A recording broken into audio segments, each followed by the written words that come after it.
আপনাকে সতর্কতামূলকভাবে 50,000 টাকা জরিমানা আরোপ করা হলো এবং 51 ধারায় 50,000, আপনাদেরকে 1 লক্ষ টাকা জরিমানা আরোপ করা হলো। ভবিষ্যতের জন্য সচেতন হবেন। 2000 টাকা আপনি ছোট ব্যবসায়ী মূল্য তালিকা প্রদর্শন করেননি, আমরা আপনাকে মানে এটা আপনাকে কি করেছি, আপনাকে মৃদু আঘাত করেছি। অবশ্যই এটা আঘাত, কিন্তু এটা মৃদু আঘাত। এটা কিন্তু এমন আঘাত না যে আপনি বিলীন হয়ে যাবেন। আর আপনি যদি ব্যবসা করে কোটিপতি হয়ে যান, আমাদের কোনো ম্যাডাম, আমরা যেটা দেখি যে বাজার অভিযান করতে গিয়ে আমরা যখন জরিমানা আরোপ ও আদায় করি, তখন অনেকের মনেই প্রশ্ন থাকে যে এই জরিমানাটার পরবর্তী ব্যবস্থাপনাটা কি, মানে জরিমানা নিয়ে আসলে আমরা কি করব। এটা নিয়ে কিন্তু অনেকের মনে সন্দেহ থেকে যায়। তো এই বিষয়টা যদি আপনি পরিষ্কার করেন। আজকে আসলে এত গুরুত্বপূর্ণ একটা বিষয় নিয়ে আলোচনা করব। অনেকে যারা আসলে বিষয়টা জানেন তারা হয়তো ভাবতে পারেন যে এটা আলোচনার মতো কি বিষয়, এটা সরকারি চাকরির অংশ বা সরকার কর্তৃক নির্ধারিত যে পদ্ধতি রয়েছে সেই পদ্ধতিতেই তো আমরা কাজকর্ম করি। আসলে এই বিষয়টা, আমার চাকরি জীবন 10 বছর। এখন আমরা যখন জরিমানা আরোপ করি এবং আদায় করি, তো বিভিন্ন জায়গা থেকে বিভিন্ন রকম প্রশ্ন আসে। এমনও হয় যে ইভেন আমার পরিবার থেকেও যারা আসলে বিষয়গুলো জানেন না, অনেক সময় প্রশ্ন করেন যে এই জরিমানার টাকা কি জমা দাও, এই ধরনের প্রশ্ন করেন। অথবা কোনো বাজারে গেলাম, কোনো সবজি বিক্রেতা বা কোনো মাংস বিক্রেতা বলছে, এরকম হয়তো মনে করছে যে যারা জরিমানা করেন এই টাকাটা মনে হয় তারাই নেন। এই ধরনের অনেক ধরনের প্রশ্ন আসলে আসে, যেগুলো একটু বিব্রতকর। তো প্রথমে আমি বলতে চাই যে আমরা যখন জরিমানা আরোপ বা আদায় করি, আমরা কিন্তু রসিদ দিয়ে থাকি। আপনারা জানেন যে জরিমানা রসিদ আমাদের সবারই, যারা জাতীয় ভোক্তা অধিকার সংরক্ষণ অধিদপ্তর মূলত ভোক্তা অধিকার সংরক্ষণ আইন 2009 বাস্তবায়ন করে। তো এই আইনের আলোকে আমাদের মহাপরিচালক মহোদয়কে যে সকল ক্ষমতা দেয়া হয়েছেন, উনি এগুলো ডেলিগেট করেন ওনার কর্মকর্তাদের মধ্যে। তখন আমাদেরকে বলা হয় ক্ষমতাপ্রাপ্ত কর্মকর্তা বা অভিযোগ নিষ্পত্তিকারী কর্মকর্তা। তো এই হিসেবে তখন ক্ষমতা পাওয়ার পর একটা আদেশ জারি হয়। সেটা জারি হওয়ার পরবর্তী ধাপটা হচ্ছে আমাদের সবার নামে এরকম একটা করে জরিমানা রসিদ বই ইস্যু হয়। এটা আমাদের প্রধান কার্যালয় কর্তৃক ইস্যু করা হয়। যে অফিসার নিয়ে যাবেন উনি একটি অফিসিয়াল পদ্ধতি মেনটেন করে রিকুইজিশন দিয়ে স্বাক্ষর করে নিয়ে যাবেন, এবং এটা রেকর্ডেড থাকবে যে এই নম্বরের বইটি কার কাছে আছে। যেমন আমার এখানে 862 2019 সালে এই বইটি নাম্বার, এবং এটা যে ফাহমিনা তার সহকারী পরিচালক ঢাকা বিভাগীয় কার্যালয় ব্যবহার করবেন, এই বিষয়টি কিন্তু প্রধান কার্যালয় নথিতে রয়েছে এবং বিভাগীয় কার্যালয় নথিতে রয়েছে। তো এইটা হচ্ছে ডকুমেন্ট যেটা আমরা জরিমানা রসিদ কাটি, সেটা কেটে আপনাদেরকে দিই যখন আপনারা জরিমানা পরিশোধ করেন। এই জরিমানা রসিদ বইয়ের দুটি অংশ থাকে। আপনারা দেখবেন যে আমরা যখন জরিমানা আরোপ করি, তখন আমরা এই সাদা একটা অংশ থাকে, এই অংশতে আমরা লিখি, এবং এটার নিচে একটা কার্বন কপি দিয়ে আমরা জরিমানা রসিদটা লিখি। লেখার পরে এরকম একটা কার্বন কপি আমাকে দেখাচ্ছি যে আমি যে জরিমানাটা করেছি এইগুলো কিন্তু আমার জরিমানা করা হয়েছে, সেজন্য সাদা অংশটা নেই।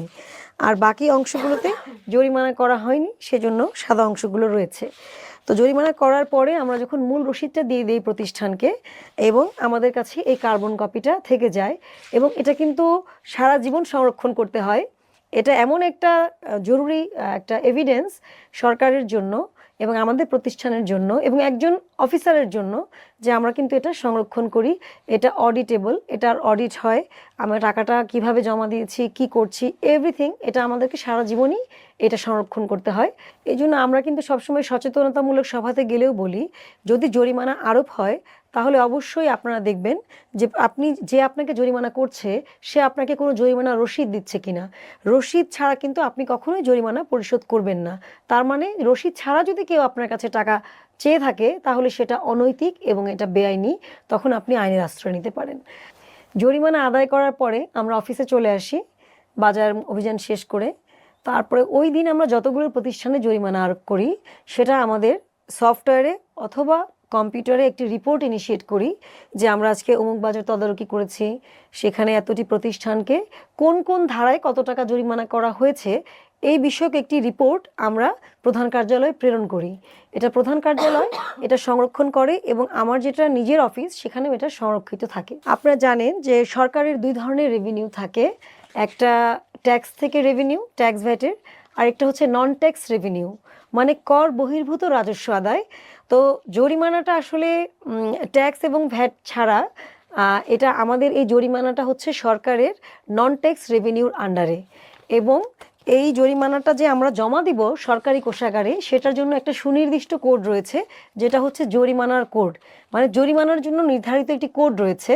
সেই কোডে আমরা আমাদের অধিদপ্তরের নামে এবং যে কর্মকর্তা জরিমানা করেছেন তার নামে এইরকম একটি চালানের মাধ্যমে টাকাটা জমা দিই।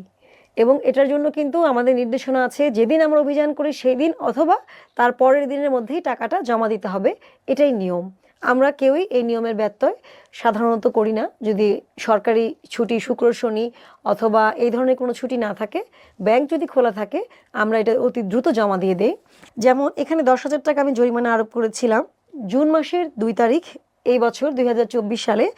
এটা আমি 10,000 টাকা জরিমানা করেছি। ইভেন আমার রসিদ বইয়ের কত নম্বর রসিদটা ইউজ করা হয়েছে সেই নম্বরটাও কিন্তু আমাদের চালানে থাকে। তো এই চালানটা যখন আমরা জমা দিব, সরকারি ব্যাংকে জমা দিতে হয়, যেখানে চালান জমার জন্য ব্যবস্থা রয়েছে। সকল শাখায় এগুলো জমা হয় না।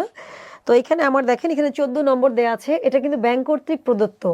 এই 14 নম্বর আমার চালান নম্বর হচ্ছে 14, এবং এখানে ব্যাংকের একটা সিল রয়েছে যে কোন ব্যাংকের কোন শাখায় আমরা জমা দিয়েছি, সেই সিলে নামটা আছে এবং জমার তারিখ। এটা হচ্ছে আমার চালান জমার প্রসিডিউর। তো এটা 3টা কপি দিতে হয়। একটা কপি ব্যাংকের কাছে থাকে, একটা কপি ব্যাংক বাংলাদেশ ব্যাংকে প্রেরণ করে, আরেকটা কপি আমাদের অফিসে সংরক্ষণ থাকে। তো আমরা 3টা কপি করে পাঠাই, এই একটা কপি আমাদেরকে ফেরত দেওয়া হয় আমাদের নথি সংরক্ষণের জন্য।